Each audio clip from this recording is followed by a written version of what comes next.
original na nagtayo nitong ay si Emerson Lopez. Yun yung father ko.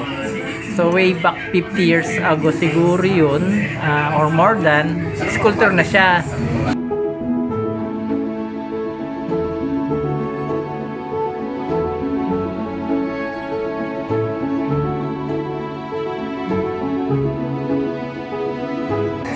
So dito marami siyang contribution regarding arts, mga artwork niya. Yung pinakamatanda po niyang nagawa dito sa city?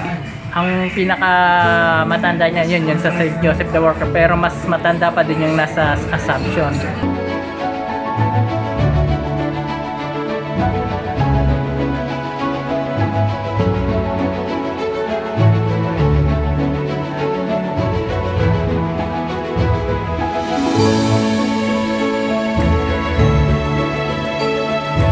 So kami, mga nandito, isa sa parang nagmana ng kanyang mga kakayahan sa paglikha sa sining.